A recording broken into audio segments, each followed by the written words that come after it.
Episode 13. Dokterku itu istriku. Salman yang tadi baru dihajar bodyguard Rendra, berjalan lunglai keluar dari rumah sakit. Dia tidak menyangka kalau hari ini dia diputuskan oleh gadis polos itu dan dia malah menikah dengan anak pemilik rumah sakit. Bahkan diancam akan dipecat, bisa jadi gelandangan dia, apalagi orang tuanya selalu minta jatah 10 juta per bulan. Memang gaji dan penghasilan dokter spesialis jantung tidaklah sedikit, tapi dia juga ingin hidup mewah, seperti dokter yang lain. Sial, kalau Ray sudah tidak mau dengan gue, bagaimana bisa gue minta bantuan mengirim uang bulanan ke kampung? Gue harus bisa merayunya lagi, kiri Raisya, kanan Ratu. Kalau salah satu saja sudah kabur, sudah begini, bagaimana kalau kedua meninggalkan gue? Salman memukul-mukul udara dengan tinjunya. Dengan pedenya dia mau menggoda Raisya. Well, sudah geser mungkin otak Dr. Salman. Sementara Clara Amalia sudah sampai di Singapura, dia langsung menuju ke hotel beserta beberapa model yang dia sewa. Sesampainya di hotel dia tidak mendapat kamar. Mau reservasi kamar atas nama Clara Amalia. Ucap Clara pada resepsionis hotel, karena beberapa waktu yang lalu dia sudah booking beberapa kamar hotel paling mahal di sana, tentunya dengan merayu Rendra. Resepsionis mencari data Clara Amalia di komputernya tapi tidak ada nama tersebut di sana. Maaf Nona, tidak ada nama pesanan atas nama Clara Amalia. Ucapnya. Tapi saya sudah memesan jauh hari, 1 kamar presiden suite dan 5 kamar VIP untuk isi double. Clara masih ngeyel. Maaf, saya sudah mengeceknya sebanyak 3 kali tapi tidak ada nama Clara Amalia di sini. Jawab petugas masih sopan. Kalau Narendra Ibrahim dari Indonesia. Clara belum menyerah juga, dia pikir pesanan kamarnya memakai nama Rendra. Petugas kembali mengecek nama Narendra, dia mengernyitkan dahinya karena Rendra membatalkan semua kamar yang dipesan, bahkan uangnya tidak diminta balik. Maaf Nona, nama itu juga tidak ada, tadi siang Tuan Narendra sudah membatalkan observasi kamar-kamar itu. Kalau Nona mau, Nona bisa pesan ulang, tapi adanya kamar biasa bukan VIP ataupun Presiden Suite. Tegas petugas. Berapa tarif semalam?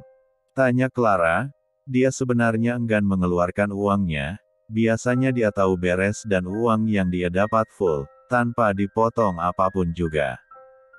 Untuk kamar biasa per malam tarifnya $100 Singapura, Anda mau berapa kamar? Tanya resepsionis. Apa mahal sekali? Heran Clara. Maaf, ini hotel terbaik dan termahal di negara ini Nona. Kalau tidak mau ya tidak apa-apa, Anda bisa cari hotel yang lain. Clara berpikir sejenak, kalau dia pergi dari hotel, maka akan ada uang transport lagi. Oh ya, untuk peragaan busana besok pagi dengan desainernya Miss Clara apa sudah siap semua? Tanya Clara. Oh itu, Tuan Narendra juga membatalkan acara itu, dan meminta supaya desainernya sendiri yang mengurus semua adminnya. Tuan Narendra menarik kembali semua biaya akomodasinya. Apa? Suara Clara meninggi. Clara semakin syok karena dia sudah lama memimpikannya peragaan ini. Rendra, tega sekali lo, awas ya gue akan bikin perhitungan, lumpuh saja belagu. Gumam Clara dengan kesal. Bagaimana Nona?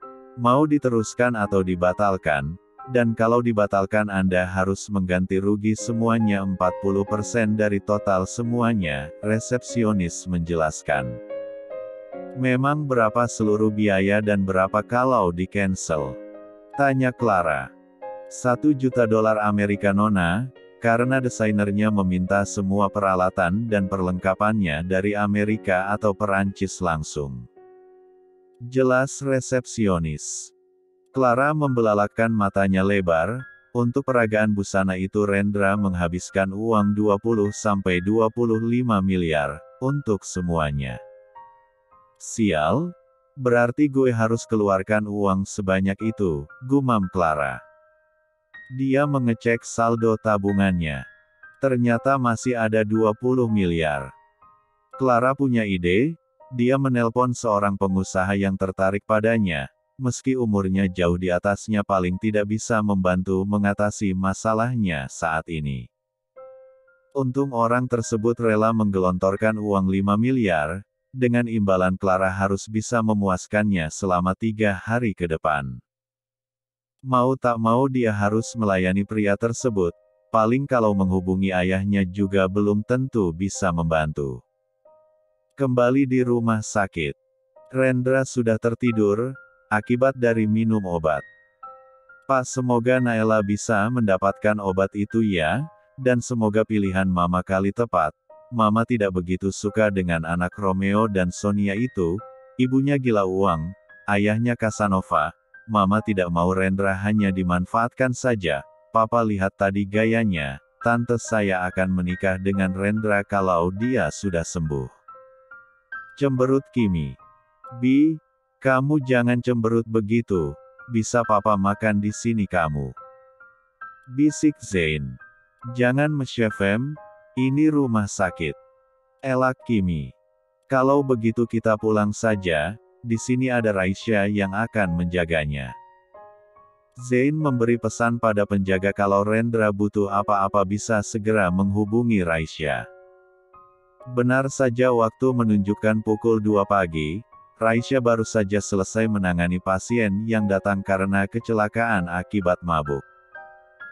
Dia keluar dari ruang IGD dan menempatkan pantatnya di sofa, rasanya malam itu semakin malam, ada saja pasien yang datang, bahkan pihak rumah sakit menambah 3 orang dokter jaga. Belum ada 10 menit dia istirahat ada panggilan dari Rendra. Dokter Raisya, pasien VVIP minta Anda untuk datang. Kata suster yang menerima interkom dari ruangan itu.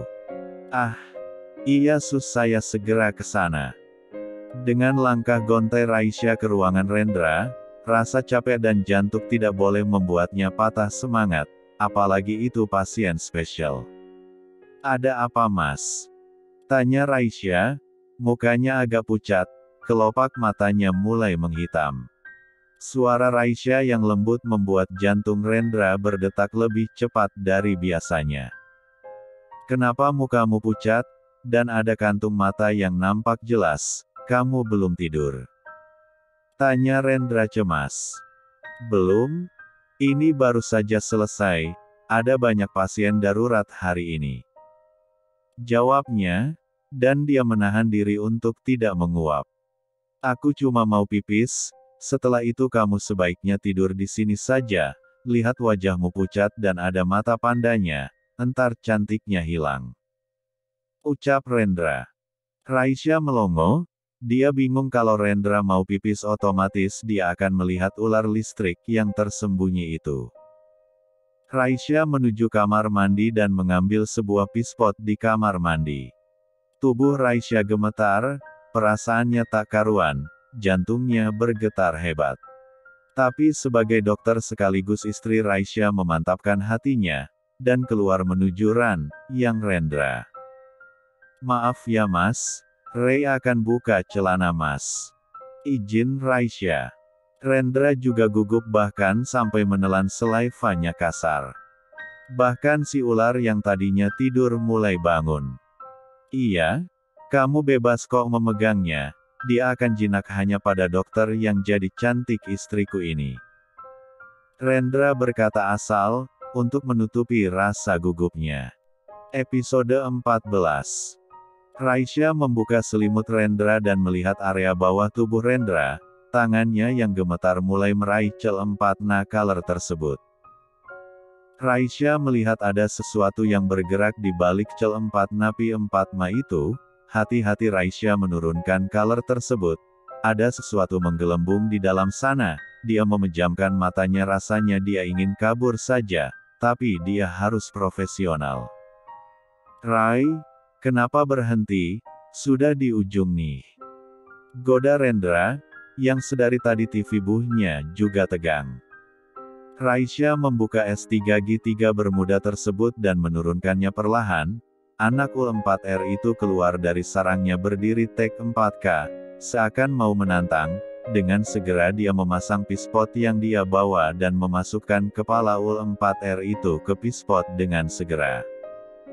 Tangan Raisya terasa kebas dan mati rasa, mukanya memerah seperti udang rebus, semakin terlihat karena kulitnya yang putih. Rendra segera membuang H4 jatnya. Arg lega sekali. Tolong dibersihkan pakai sabun ya, kamu sudah membangunkannya jadi harus menidurkannya kembali. Ucap Rendra. Raisya menunjuk ke arah dirinya sendiri, matanya melotot. Jangan M3 sum istriku, suami belum siap untuk itu, jadi sabar ya, jangan buru-buru, jadi sekarang urut pakai sabun dulu ya. Ucap Rendra makin tidak masuk akal. Raisya bukan anak kecil yang tidak mengerti maksud Rendra. Raisya dengan canggung dan malu sekali mengambil sabun di baskom dan meletakkan pispot itu di bawah ran, yang, Raisya bingung. Ayolah istriku, pusing nih, atau kau membawaku ke tanggal 4 Maret mandi biarkan aku solo di sana. Ketus Rendra. Rasanya sudah di ubun tapi istrinya belum juga beraksi. Tapi, pakai tangan saja ya, aku belum siap. Ucap Raisya gugup, sambil terbata. Terserah kamu nyamannya bagaimana. Raisya mengambil sebuah perlak kecil, menaruhnya di atas P4 Harendra, dan dia mulai melakukan tugasnya, dengan hati-hati. Sungguh rasa yang belum pernah mereka R4 sakan sebelumnya, Rendra Men 3 sah K3 enakan dan dia bisa sampai di P3 lepasannya, karena Raisya menutup mata dia tidak tahu kalau Rendra M3 muncer 4 tekan sefsunya mengenai muka Raisya. Ada dua suara yang beda, satu suara berat dan merasa lega tapi yang satu suara orang kaget itu adalah suara Raisya. Ark apa ini? Raisya membuka matanya, dan ada C4 Iran K3 ental menempel di pipinya. Maaf dia meluncur jauh, terima kasih istriku, baru kali ini si Juni, disentuh oleh lawannya, biasanya dia cuma bermusuhan dengan tanganku yang besar, ini sungguh luar biasa. Raisya menutup mulut Rendra yang makin ngelantur. Diam, malu tahu. Sungguh Raisya sangat malu. Dan segera membersihkan sabun dan sisa C4 Iran yang di K3 luarkan kepala U4R alias Juni itu. Setelah semua beres, dia segera mencuci mukanya, di tanggal 4 Maret mandi.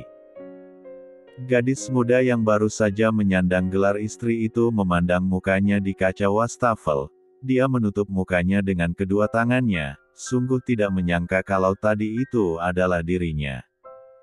Bagaimana aku bisa senakal itu, dan apa ini rasanya, aku tidak tahu. Gumam Raisya.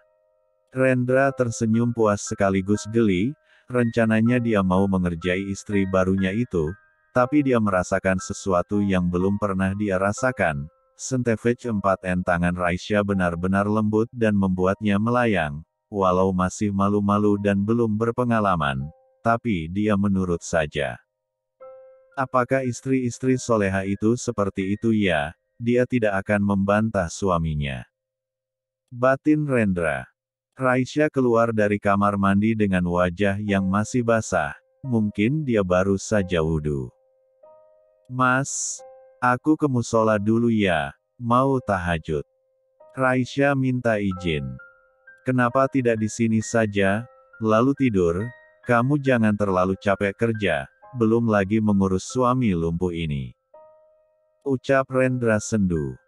Iya mas, aku akan mengurangi jadwalku, nanti juga libur kok, jadi Ray selesaikan pekerjaan Ray dulu ya, setelah jam 5 Ray akan kesini lagi.